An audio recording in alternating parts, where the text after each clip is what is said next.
La revue de presse de Natacha Polony. Bonjour Natacha. Bonjour Thomas, bonjour Julie et bonjour à tous. Ce matin, une de vos journaux, on hésite entre cuisine politique et débat de fond. Le Figaro, congrès du PS, Hollande et Valls redoutent une sanction.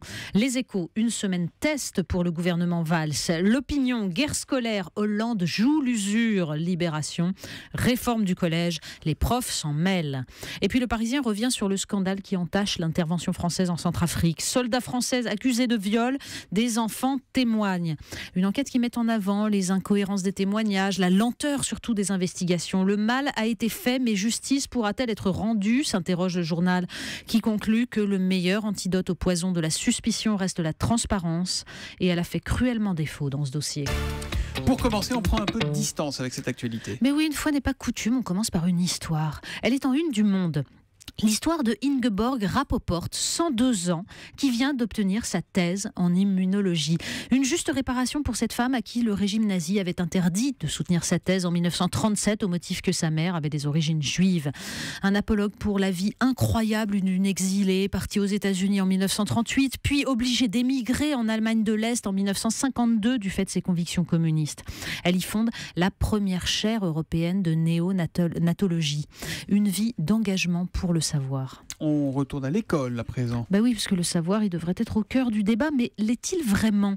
Libération publie une tribune de Manuel Valls à la veille de la mobilisation des enseignants. On y trouve les mêmes mots toujours, faire réussir chacun contre la vision conservatrice de l'école. Pardon, se défend le Premier ministre, mais je vois une forme au mieux de schizophrénie intellectuelle, au pire de mauvaise foi, à faire le constat d'une école qui va de plus en plus mal et dans un même mouvement se dresser contre toutes les tentatives qui visent à la réformer. Dans le Figaro, une tribune semble lui répondre directement. François-Xavier Bellamy, agrégé de philosophie, explique pourquoi c'est au nom justement de l'échec actuel qu'il s'oppose à la réforme. Ce n'est pas un changement qui nous est proposé, plaide-t-il, mais la continuité des politiques absurdes mise en œuvre depuis quelques décennies par la superstructure de l'éducation nationale. Ce qui est à revoir, selon lui, les méthodes d'apprentissage pour permettre de transmettre efficacement les savoirs. Alors, il faut lire le reportage que publie le Figaro dans 2 écoles de Montpellier. Juste au-dessus, le journal revient sur les statistiques montrant que le pourcentage d'élèves en difficulté en mathématiques est passé en 6 ans de 15 à 19,5%. Et depuis 2 semaines, des maires, donc, bloquent 2 groupes scolaires de Montpellier, 4 écoles que le maire de la ville n'est même pas venu visiter. Dans ces écoles, explique Fouzia, il n'y a quasiment plus de blancs. Comment nos enfants vont pouvoir se sentir français ? Fouzia est arrivée au Maroc à l'âge de 11 ans. Son instituteur d'alors passe chez elle le soir pour l'aider, l'inscrit à la bibliothèque municipale. Elle décroche un CAP de coiffure. Mais récemment, elle est retournée à l'université pour reprendre des études d'histoire gréco-romaine. C'est important, dit-elle, de revenir aux racines. Alors un reportage qui nous raconte les dégâts d'un urbanisme qui interdit toute réelle mixité sociale. Alors prétendre que supprimer les filières d'excellence va permettre plus de mixité fait rire Malika, qui s'est vue refuser une dérogation pour son fils, bon élève, à qui elle voulait faire du chinois. Elle l'a inscrit dans le privé. Faut-il la condamner ou garantir que le collège de son quartier puisse offrir à son fils une filière d'excellence ? Dans Libération, Laurent Geoffrin explique que ceux qui seraient tentés de jouer l'obstruction doivent savoir une chose, jugeant impossible de réduire la sélection sociale, les opposants à la réforme proposent en fait de l'officialiser en rétablissant des filières séparées dès la 6e.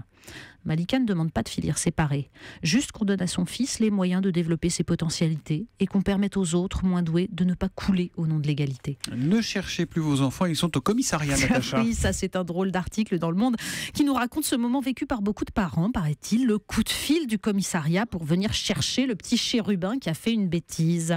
Article hilarant qui décrypte les attitudes des parents qui vivent le sermon du policier à leur ado comme une remise en cause. Alors témoignent un policier, ils sont nombreux à minimiser. Allez, ils n'ont pas braqué une vieille, il n'y a pas mort d'homme. Je sais exactement ce qu'ils pensent, explique le policier. Ils n'ont pas autre chose à foutre, ces connards de flics, que d'arrêter mon fils parce qu'il a volé un DVD dans un magasin. Mais oui, l'autorité, le respect des institutions, c'est fondamental, sauf quand c'est Choupinet qui est mis en cause. C'est vrai au commissariat, mais aussi à l'école. Et ça non plus, ça n'aide pas à la transmission des savoirs. Et tiens-toi un peu, Choupinet. On s'intéresse à la pauvreté, comment la vaincre ? Oui, parce que dans Le Monde, il y a aussi ce papier qui nous raconte comment une ONG réussit à sortir des hommes et des femmes de la très très grande pauvreté. On est au Bangladesh, en Éthiopie, au Honduras, où l'on confie un capital en nature à une famille, une vache, une machine à coudre. On les entoure, on les soutient pendant longtemps pour agir sur l'ensemble des facteurs de pauvreté, santé, éducation. L'investissement de départ est important, mais ça marche. C'est un espoir immense. On termine devant la télé, tiens. Oui, un peu plus loin dans les pages du Monde, on apprend que la chaîne Equidia va proposer un programme étonnant, la mise bas d'une jument en direct. 24 heures de direct, donc, où il risque de ne rien se passer, puisque, par définition, on ne maîtrise pas ces choses-là. Mais il paraît que c'est une mode, la Slow TV. En 2009, une chaîne norvégienne a rassemblé 1,2 million de téléspectateurs pour 7 heures de trajet ferroviaire de la ligne Bergen. En Angleterre, 2 heures de navigation en péniche sur la BBC. Alors oui, les gens recherchent la contemplation, la lenteur, s'extraire du monde pour penser, connaître, loin de l'éphémère.